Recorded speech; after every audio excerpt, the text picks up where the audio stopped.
صلی اللہ علیہ یا محمد صلی اللہ تعالی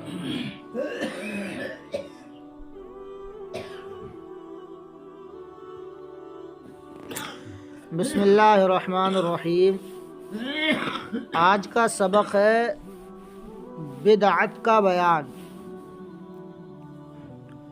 بدعت کسے کہتے ہیں؟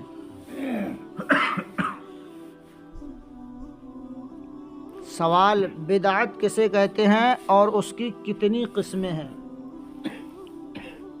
جواب، اصطلاح شرع میں بدعت ایسی چیز کے ایجاد کرنے کو کہتے ہیں جو حضور علیہ الصلاۃ والسلام کے ظاہری زمانہ میں نہ ہو، خواہ وہ چیز دینی ہو یا دنیاوی، یہ بدعت ہو گئی۔ بدعت کی تعریف ہے جو چیز حضور علیہ الصلاۃ والسلام کے ظاہری حیات میں نہ ہو، چاہے وہ دینی چیز ہو یا دنیاوی چیز ہو، وہ بدعت کہلاتی ہے۔ پہلی چیز یہ ہوئی تعریف۔ اب ایک بات یاد رکھنا، اگر صرف بدعت کی ہم اقسام نہیں مانیں، صرف تعریف پر دھیان دیں اور تعریف کے مطابق ہی ہم ساری چیزوں پر اپلائی کریں، تو یاد رکھنا جتنی بھی سرکار دو جہاں صلی اللہ علیہ وسلم کے حیات کے بعد جو چیزیں پیدا ہوئی ہیں وہ سب بدعت میں شامل ہو جائیں گی۔ اور وہ لوگ جو ہیں وہ اسی لیے 10واں 20واں 30واں 40واں سب بدعت کہہ دیتے ہیں۔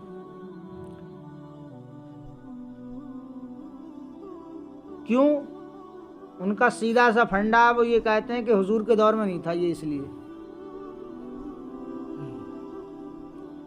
ان کا یہ کہنا تھا یہ حضور کے دور میں نہیں، اس لیے بدعت ہے، اور پھر کہتے ہیں کہ بدعت جو ہے وہ جہنم میں لے جانے والی چیز ہے۔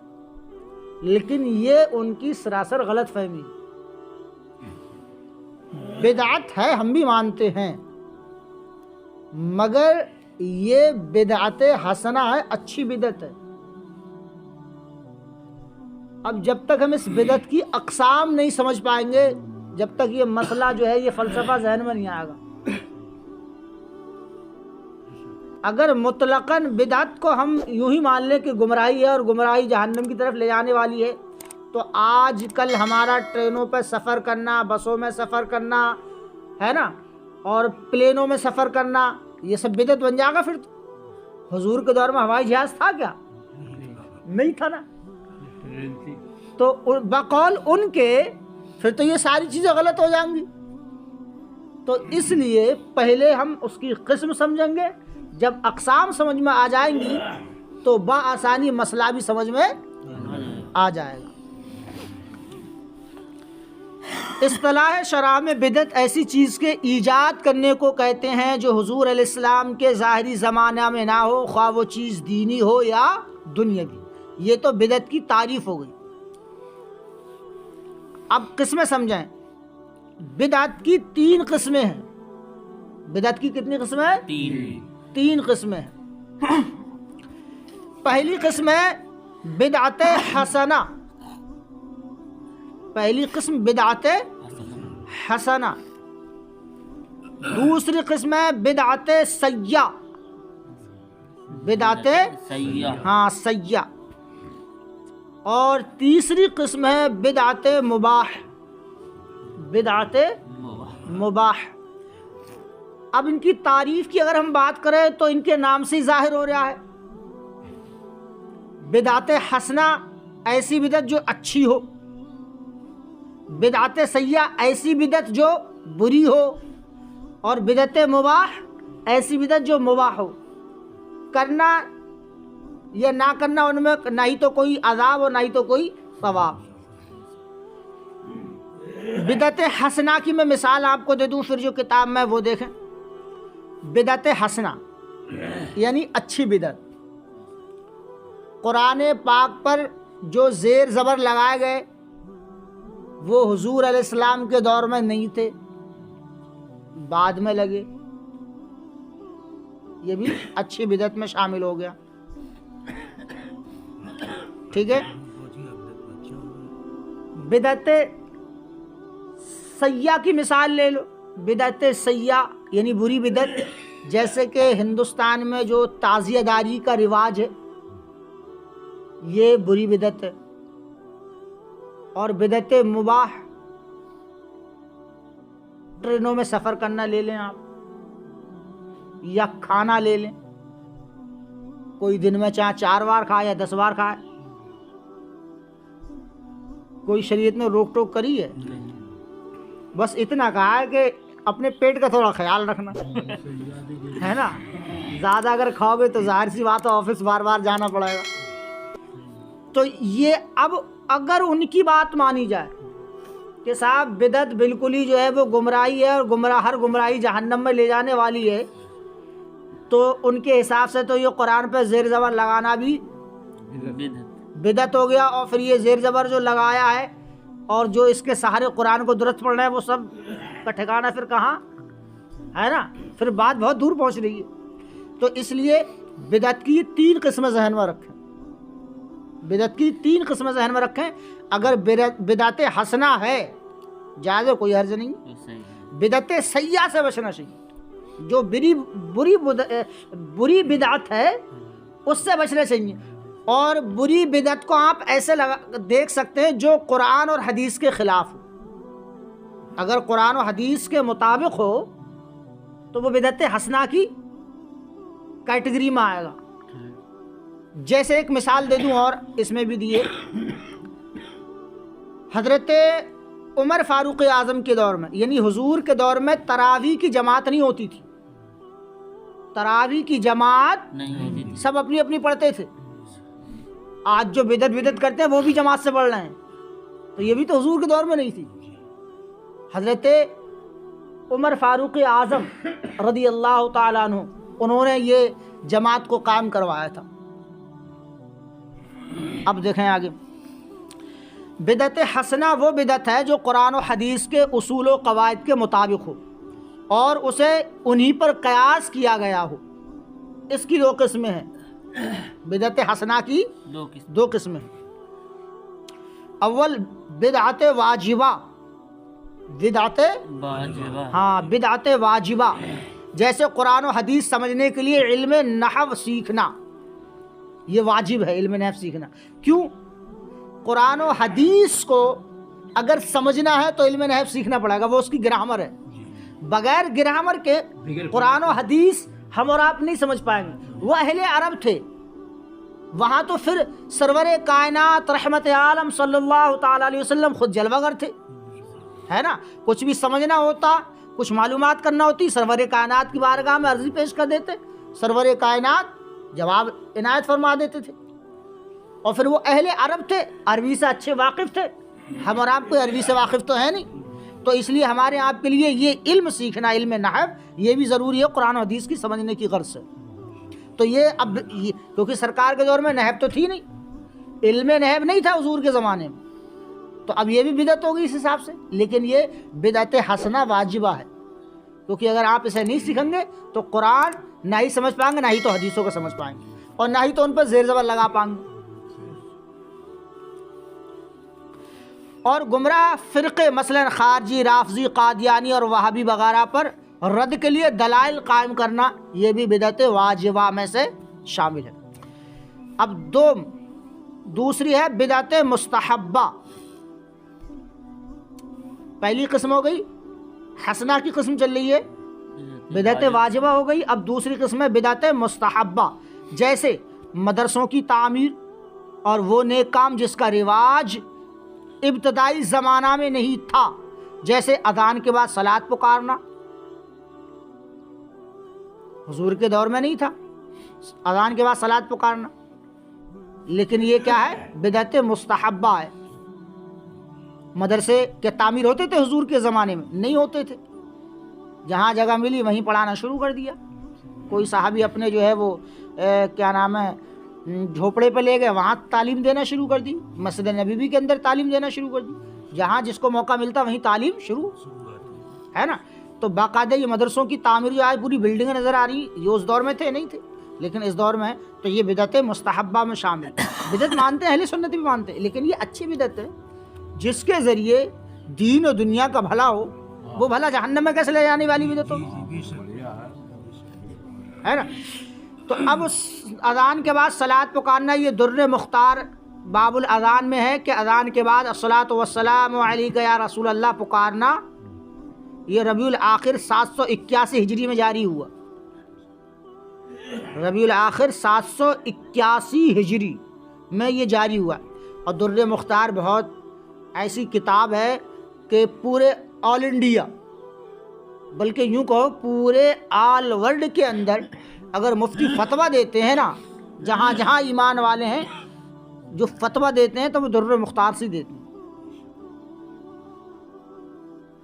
اب اس کتاب کے اندر بھی اس کا ذکر ہے.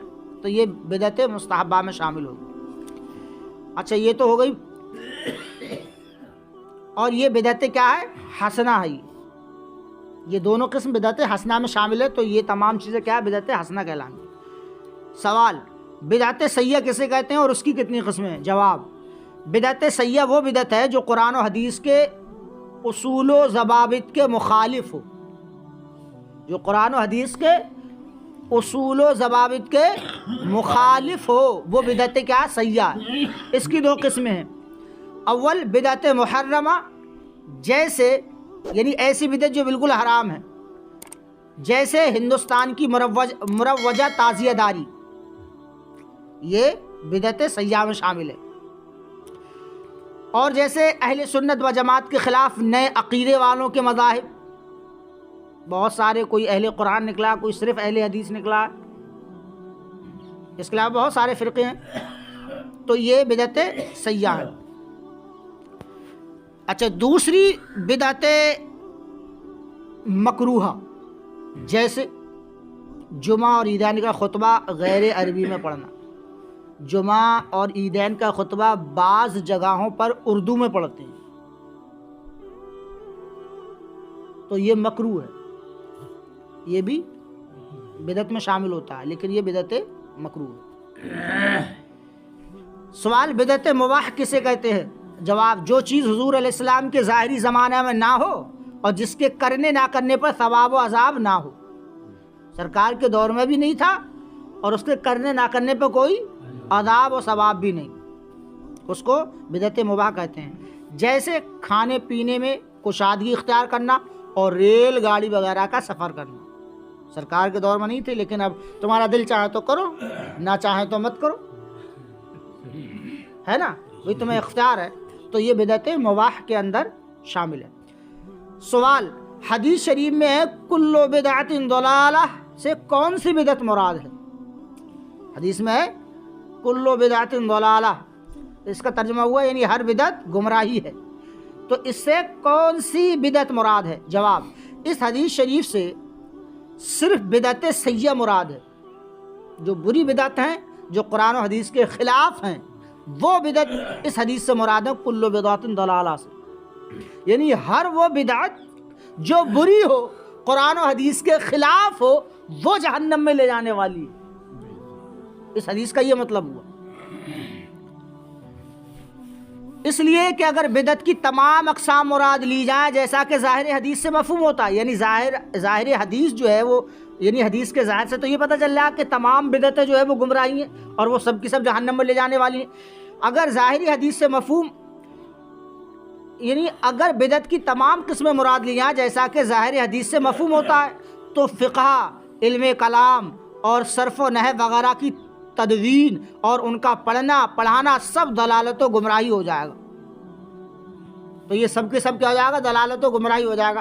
تو یہ تو کوئی بھی ایک عقل مند آدمی سمجھنے کو تیار ہی نہیں ہوگا. تو یہ کہیں سے کہیں تک تمام اقسام مراد نہیں ہے، بلکہ صرف اور صرف وہ بدعت مراد ہے جو سیئہ ہے، بری بدعت ہے، جو قرآن و حدیث کے خلاف ہے. سوال، کیا بدعت کا حسنہ اور سیئہ ہونا حدیث شریف سے ثابت بھی ہے؟ جواب، ہاں، بدعت کا حسنہ اور سیئہ ہونا حدیث شریف سے ثابت بھی ہے. ترمذی شریف میں ہے کہ حضرت عمر فاروق اعظم رضی اللہ تعالیٰ عنہ نے تراویح کی باقاعدہ جماعت قائم کرنے کے بعد فرمایا نعمت البدعۃ ہذہ، یعنی یہ اچھی بدعت ہے، یہ بہت اچھی بدعت ہے۔ تو یہ بدعت حسنہ حدیث سے بھی ثابت ہو گئی۔ اور مسلم شریف میں ہے حضرت جریر رضی اللہ تعالیٰ عنہ سے روایت ہے کہ رسول کریم علیہ الصلوۃ والسلام نے فرمایا کہ جو اسلام میں کسی اچھے طریقے کو رائج کرے گا تو اس کو اپنے رائج کرنے کا بھی ثواب ملے گا اور ان لوگوں کے عمل کرنے کا ثواب بھی ملے گا جو اس کے بعد اس طریقے پر عمل کرتے رہیں گے، اور عمل کرنے والوں کی کمی نہ ہوگی۔ اور جو شخص مذہب اسلام میں برے طریقے کو رائج کرے گا تو اس شخص پر اس کے رائج کرنے کا بھی گناہ ہوگا اور ان لوگوں کے عمل کرنے کا بھی گناہ ہوگا جو اس کے بعد اس طریقے پر عمل کرتے رہیں، اگر اور عمل کرنے والوں کے گناہ میں کوئی کمی بھی نہ ہوگی۔ دیکھو حاصل کلام یہ ہے، اگر آپ نے کوئی اچھا رواج ڈالا تو آپ کو بھی ثواب ملے گا، قیامت تک وہ رواج اگر چلتا رہے گا، لوگ عمل کریں گے تو اس کا بھی ثواب آپ کو ملتا رہے گا، اور ان کے عمل میں بھی کوئی خیر کے اندر ان کی کوئی کمی نہیں ہوگی۔ اگر اچھا رواج ڈالا ہے قرآن و حدیث کے مطابق ہے اور قرآن و حدیث کے خلاف ہے، برا رواج ڈالا تو آپ بھی گناہ گار ہوئے۔ اب قیامت تک اگر یہ تمہارا رواج چلا تو جتنے لوگ اس پر عمل کریں گے ان کا گناہ بھی تمہیں ملے گا۔ سوال، کیا میلاد شریف کی کوئی محفل منعقد کرنا بدعت سیاح ہے؟ جواب، میلاد شریف کی محفل منعقد کرنا، اس میں حضور علیہ السلام کی پیدائش کے حالات اور دیگر فضائل و مناقب بیان کرنا برکت کا باعث ہے، اسے بدعت سیاح کہنا گمراہی اور بدمذہبی ہے۔ سوال، کیا حضور علیہ السلام کے زمانے میں میت کا تیجا ہوتا تھا؟ جواب، میت کا تیجا اور اسی طرح 10واں 20واں اور 40واں وغیرہ حضور علیہ الصلوۃ والسلام کے ظاہری زمانہ میں نہیں ہوتا تھا، بلکہ یہ سب بعد کی ایجادات ہیں اور بدعت حسنہ میں ہیں، اور بدعت حسنہ ہیں یہ، اسی لیے کہ ان میں میت کے ایصال ثواب کے لیے قرآن خوانی ہوتی ہے، صدقہ و خیرات کیا جاتا ہے اور غربا مساکین کو کھانا کھلایا جاتا ہے، اور یہ سب ثواب کے کام ہیں۔ ہاں، اس موقع پر شادی بیاہ کی طرح دوست و احباب اور عزیز و اقارب کی دعوت کرنا یہ ضرور بدعت سیاح ہے۔ 10 میں 20 میں 40 میں نارمل طریقے سے جو بھی ہوتے ہیں کرنے میں کوئی حرج نہیں، وہ بدعت حسنہ میں داخل ہیں، مگر دعوت کرنا یہ اس موقع پہ 40 میں ہوتا ہے تو بریانی جو ہے وہ دیکھ بھی دیکھے اترتی ہیں، لوگوں کی دعوت کرتے ہیں بیاہ شادی کی طرح، تو یہ بدعت سیاح ہے، بری بدعت ہے اور یہ بہت ہی غلط طریقہ ہے۔ مسلمانوں کو اس طریقے سے بہت شدت کے ساتھ بچنا چاہیے، پرہیز کرنا چاہیے، ایسی دعوتوں میں نہ جائے اور نہ کبھی ایسا موقع پڑے نہ دعوت کرے، یہ سب گناہ کی دعوتیں ہیں۔ ایسی دعوت جی مہمان آتے ہیں، مہمانوں کے لیے کھانا کھلانے میں کوئی گناہ نہیں ہے، ان کی دعوت نہیں ہوتی، وہ تو انتقال کی خبر دی جاتی ہے، آتے ہیں لوگ تو اب ان کے کھانے کا بھی انتظام کرا جائے گا بھی، ہے نا۔ گاؤں کی دعوتیں کر رہے ہیں، اڑوسی پڑوسی گاؤں کی دعوتیں کر رہے ہیں تو وہ غلط ہے۔ جو مہمان آئے ہوئے ہیں آپ ان کو کھانا کھلا دیں، دعوت نہیں کریں، میلاد پاک ہوتی جو بھی لوگ حاضر ہوں انہیں کھلوا دیں، ثواب ملا، کوئی عرض نہیں۔ باقاعدہ دعوت کو جو اہتمام کرتے ہیں یہ غلط ہے، یہ بدعت سیاح۔ اس پوری گفتگو کا حاصل کلام یہی ہے کہ ہر بدعت گمراہی نہیں بلکہ وہ بدعت گمراہی ہے جو قرآن اور حدیث کے خلاف ہو۔ اللہ تعالیٰ سے دعا ہے کہ مولا کریم ہم سب کو قرآن و حدیث کے مطابق زندگی گزارنے کی توفیق عطا فرمائے۔